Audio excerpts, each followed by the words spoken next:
Video को like या dislike करना आपकी मर्जी है, लेकिन जरूरी नहीं है। ड्रामा की शुरुआत सियोंग से होती है, जो इस कहानी का मेन कैरेक्टर है। आज उसके बेटे का बर्थडे है। सियोंग की माँ उसे कुछ पैसे देती है ताकि वो अपने बेटे को डिनर पर ले जा सके, लेकिन सियोंग को और ज्यादा पैसे चाहिए होते हैं, इसलिए वो चुपके से अपनी माँ का ATM कार्ड चुरा लेता है और उसके अकाउंट से सारे पैसे निकाल लेता है। उसके बाद वो हॉर्स रेसिंग पर बेटिंग लगाता है और किस्मत से 4 मिलियन वॉन जीत जाता है। लेकिन सियोंग पहले से ही कर्जों में डूबा हुआ होता है, इसी वजह से लोन शार्क्स उसका पीछा कर रहे होते हैं। वो लोग सियोंग को पकड़कर बुरी तरह मरते हैं और पैसे वापस मांगते हैं। जब सियोंग अपनी जीती हुई रकम निकलने के लिए पॉकेट चेक करता है तो यूज पता चलता है कि पैसे गायब है। तब यूज याद आता है कि भागते वक्त उसकी टक्कर एक लड़की से हुई थी। असल में उस लड़की ने ही उसकी पॉकेट मार ली थी। सियोंग की गरीबी देख की मोहलत देते हैं और कहते हैं कि इस दौरान वो उनके पैसे वापस करे। सियोंग किसी तरह दोबारा कुछ पैसे जमा करता है और अपने बेटे को खाना खिलाने ले जाता है। बाद में वो ट्रेन स्टेशन पहुंचता है, लेकिन बदकिस्मती से उसकी ट्रेन मिस हो जाती है। जब वो स्टेशन पर अकेला बैठा होता है, तब एक अनजान आदमी उसके पास आता है। सियोंग उस आदमी को नहीं जानता होता। वो मिस्टीरियस आदमी सियोंग से कहता है, मैं तुम्हारे साथ एक गेम खेलना चाहता हूँ। फिर वो बताता है कि अगर सियोंग गेम जीत गया तो यूज 100,000 वॉन मिलेंगे। इतनी बड़ी रकम सुनकर सियोंग फौरन तैयार हो जाता है। गेम के दौरान सियोंग को कई बार थप्पड़ खाने पड़ते हैं, लेकिन आखिर में वो गेम जीत लेता है और 100,000 वॉन हासिल कर लेता है। जाने से पहले वो अनजान आदमी सियोंग को एक कार्ड देता है और कहता है, अगर और पैसे कामना चाहते हो तो इस नंबर पर कांटेक्ट करना। जब सियोंग घर वापस आता है तो उसकी माँ उसे बताती है कि अगले साल उसकी बेटी अपने स्टेपफादर के साथ अमेरिका शिफ्ट होने वाली है। यहाँ पता चलता है कि सियोंग डिवोर्स हो चुका है और उसकी एक्स वाइफ ने दूसरी शादी कर ली है। सियोंग बिल्कुल नहीं चाहता कि उसकी बेटी उससे इतनी दूर चली जाए, लेकिन अपनी बेटी की कस्टडी हासिल करने के लिए उसे बहुत सारे पैसे चाहिए होते हैं। जब उनकी आंख खुलती है तो वो खुद को एक अजीब फैसिलिटी में पाते हैं, जहां उनके अलावा 455 और लोग भी मौजूद होते हैं। सब लोग एक जैसी यूनिफॉर्म्स पहने हुए होते हैं और जल्दी ही उन्हें समझ आ जाता है कि वो सब प्लेयर्स हैं। इस पूरी फैसिलिटी का इंचार्ज एक शख्स होता है जिसे फ्रंटमैन कहा जाता है। वो हर प्लेयर पर नजर रखता है। इन सब लोगों में एक बात कॉमन होती है, सब के सब बहुत बड़े कर्जों में डूबे हुए होते हैं। यही सियोंग की मुलाकात प्लेयर 001 से होती है। वो एक बुजुर्ग आदमी होता है जिसे ब्रेन ट्यूमर है। उसकी जिंदगी वैसे भी ज्यादा बाकी नहीं होती, इसीलिए वो भी यहाँ आया होता है। थोड़ी देर बाद दो प्लेयर्स के बीच झगड़ा शुरू हो जाता है, एक लड़की साइबायोक और एक आदमी जंग।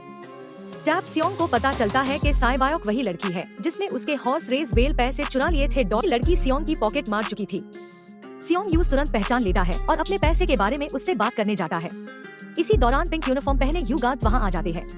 उनके चेहरे मास्क से ढके होते हैं, इसलिए कोई उनकी पहचान नहीं कर सकता। गार्ड्स सभी प्लेयर्स को बताते हैं कि उन्हें यहाँ टोटल 6 गेम्स खेलने होंगे। जो इन गेम्स का फाइनल विनर होगा उसे बहुत बड़ी अमाउंट में प्राइज मनी मिलेगी। गेम शुरू होने से पहले सब प्लेयर्स से एक कॉन्ट्रैक्ट पर साइन करवाए जाते हैं। इस कॉन्ट्रैक्ट की पहली कंडीशन ये होती है कि कोई भी प्लेयर अपनी मर्जी से गेम छोड़ नहीं सकता। दूसरी कंडीशन के मुताबिक जो भी प्लेयर गेम खेलने से मना करेगा यूज एलिमिनेट कर दिया जाएगा।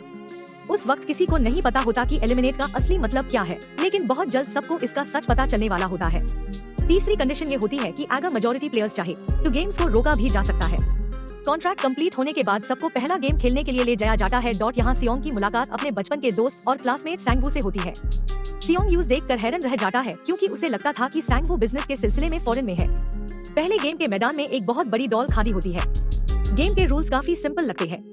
जब तक डॉल गाना गाती रहेगी प्लेयर्स को आगे बढ़ना होगा, लेकिन जैसे ही गाना रुकेगा सबको बिल्कुल फ्रीज हो जाना होगा।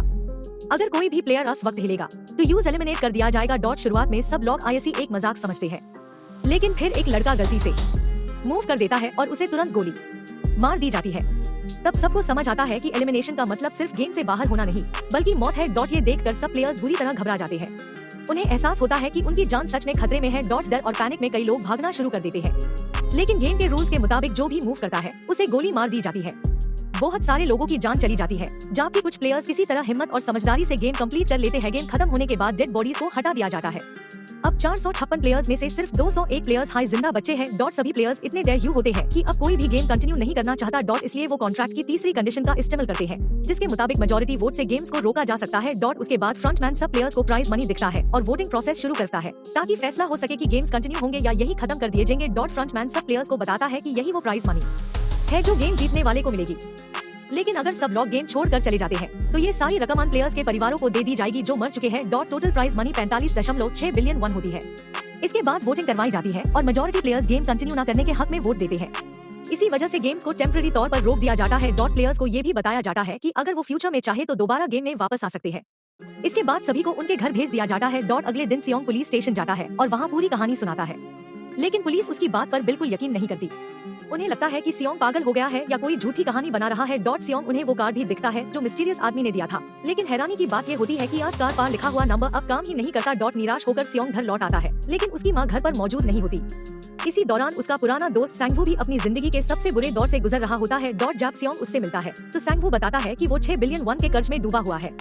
वो कॉन्फेस करता है कि उसने अपने क्लाइंट्स के पैसे स्टॉक फ्यूचर्स में इन्वेस्ट कर दिए थे, लेकिन बदकिस्मती से सारा पैसा डूब गया। थोड़ी देर बाद सियोंग को हॉस्पिटल से कॉल आती है। पता चलता है कि उसकी माँ के पैर में गंभीर चोट लगी हुई है। डायबिटीज का सही इलाज न होने की वजह से जख्म और ज्यादा खराब हो गया है। डॉक्टर सियोंग को बताता है कि उसकी माँ की जान बचाई जा सकती है, लेकिन इसके लिए उसका पैर काटना पड़ेगा।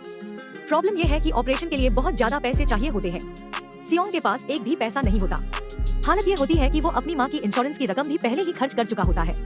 मजबूर होकर सियोंग अपनी एक्स वाइफ के पास पैसे मांगने जाता है, लेकिन उसकी एक्स वाइफ उसकी मदद करने से इनकार कर देती है। वो अपने नए हस्बैंड को भी बता देती है कि सियोंग पैसे मांगने आया था। इसके बाद उसका हस्बैंड सियोंग के पास आता है और कुछ पैसे डीन की कोशिश करते हुए कहता है, मेरी फैमिली से दूर रहो। ये बात सियोंग को बहुत बुरी लगती है और गुस्से में आकर वो उस आदमी से लड़ाई करने लगता है। इसी बीच उसकी बेटी वहाँ आ जाती है और ये सब देख लेती है। दूसरी तरफ सियोंग का दोस्त अली भी अपनी मुश्किलात का सामना कर रहा होता है। वो अपनी मेहनत की तनख्वाह लेने के लिए अपने बॉस के पास जाता है, लेकिन उसका बॉस पैसे डीन से साफ मना कर देता है।